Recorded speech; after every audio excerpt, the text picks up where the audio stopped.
Let's be honest, who among us hasn't watched Antiques Roadshow and had that little spark of fantasy? We all have something in the attic or tucked away in a drawer that we look at and wonder. That old painting from Grandma, Dad's box of coins, that odd-looking vase the cat is always threatening to knock over. We watch as people line up, clutching their hopeful treasures, waiting for an expert to glance over their spectacles and either gently dash their hopes or, in one heart-stopping moment, change their lives forever. We've seen the shocking gasps. We've seen the tears of joy when a dusty bowl bought for $3 at a yard sale turns out to be a $50,000 Ming Dynasty artifact. The show is built on that delicious tension between trash and treasure.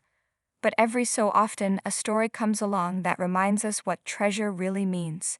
It's not about the auction price. It's not about the dollar signs. It's about the story. This is one of those stories. It's about a woman who brought in what looked, to the untrained eye, like a simple carved stick. But it was so much more. And when she found out its staggering monetary value, her beautiful, simple response reminded us all what's truly important.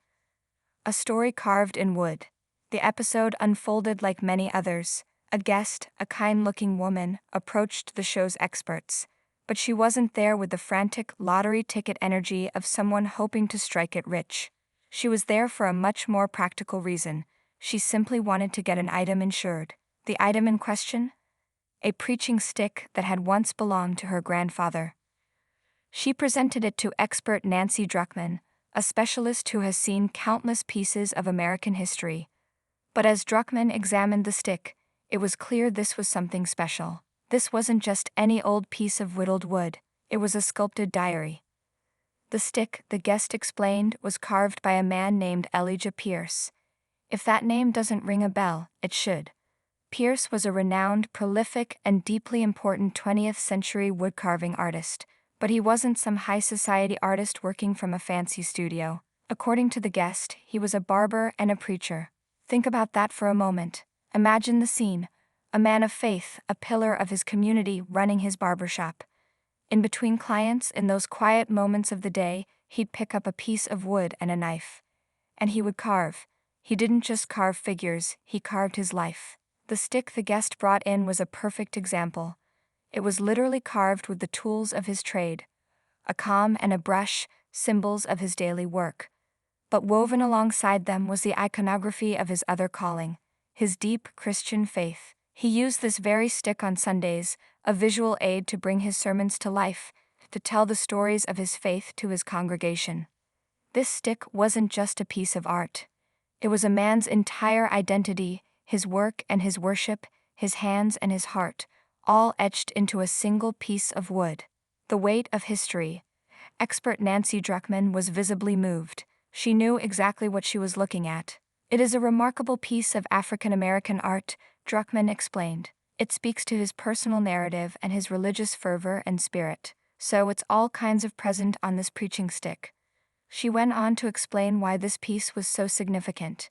In the art world, there is an enormous interest in the work of self-taught African-American artists, and the reason is profound. For so many, this art wasn't just a hobby. It was a primary, powerful form of expression.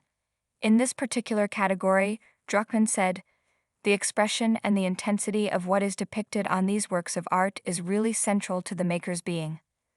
This wasn't art made to match a sofa. This was art that had to be made.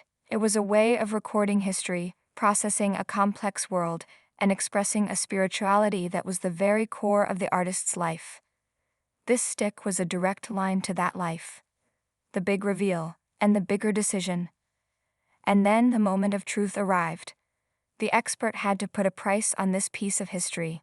Druckmann built the suspense. She mentioned that other works by Elijah Pierce, a man who whittled between haircuts, had sold at auction for as high as $87,000. You could see the guest processing this. The stick her grandfather had held, this piece of her family's past, was in the same league as major, high-value art. Druckmann then zeroed in on the preaching stick itself. If it were to go to auction, she estimated it could easily fetch $15,000 to $20,000. Let that sink in, $15,000 to $20,000. That's a new car. That's a down payment on a house. That's a life-changing college fund or a dream vacation around the world. It's a lot of money for an item that, to anyone else, might have just been a stick in the corner.